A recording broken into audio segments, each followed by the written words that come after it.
na minha visão, a prestação de ou seja, tratar casos semelhantes de modo semelhante, mas também, como sempre enfatizo, o princípio da colegialidade, que, enquanto expressão da exigência de integridade da jurisprudência, é meio de atribuir autoridade e institucionalidade às decisões desta Casa, conforme explanei anteriormente. Não tenho como reputar ilegal, abusivo ou teratológico acórdão que, forte nesta compreensão do próprio Supremo Tribunal, rejeita a ordem de habeas corpus, independentemente da minha posição pessoal quanto ao tema de fundo e devidamente ressalvado o meu ponto de vista a respeito.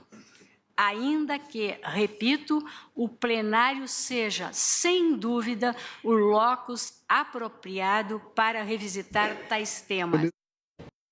Depois de Rosa, votou Luiz Fux, também por negar o habeas corpus. Ele enfatizou que a Constituição não diz que pena de prisão só pode ser cumprida depois do trânsito em julgado, ou seja, depois de esgotados todos os recursos a todas as instâncias da Justiça. Segundo ele, não houve ilegalidade nem injustiça na decisão que negou a...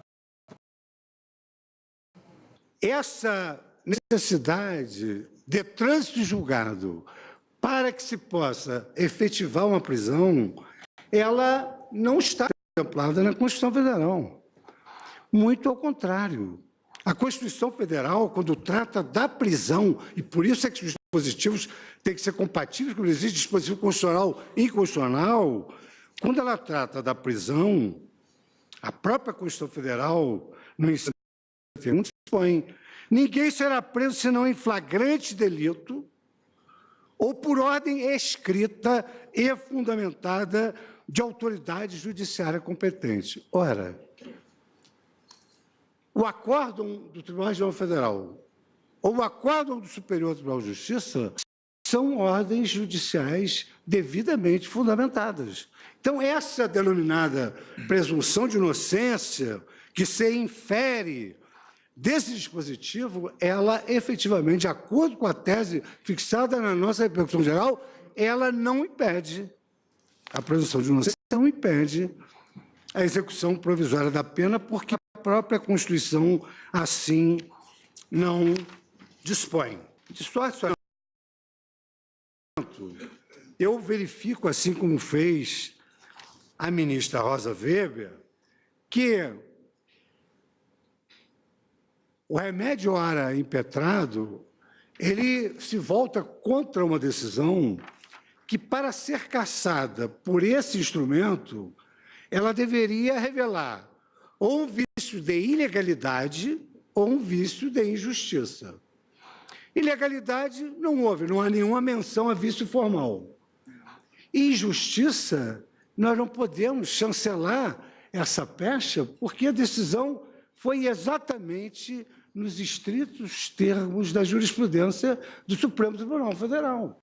Vamos voltar a Brasília para conversar com a repórter Giovana Teles, que está acompanhando o voto desta noite, que é o da presidente do tribunal, ministra Carmen Lúcia. Giovana. Oi, Renata. A ministra Carmen Lúcia está acabando de falar o voto dela, né? Ela disse que acompanha o relator. O relator foi o ministro Luiz Edson Fachin e ele foi contrário à concessão do habeas corpus ao ex-presidente Lula. Então, a última a votar nesse julgamento foi a ministra Carmen Lúcia, acompanhando o relator. Resultado, portanto, 6-5 contra a concessão do habeas corpus. Vamos ouvir a ministra Carmen Lúcia. Afronta ao princípio da não culpabilidade penal, este início de cumprimento da pena determinada quando já exaurida a fase de provas, que se extingue exatamente após o duplo grau de jurisdição, porque então passa-se a discutir basicamente o direito. Bom, os ministros continuam, então, discutindo o resultado desse julgamento, né? Mas agora, com o voto da ministra Carmen Lúcia, afirmou-se o 6-5 contra a concessão do habeas corpus pedido pela defesa do ex-presidente Lula.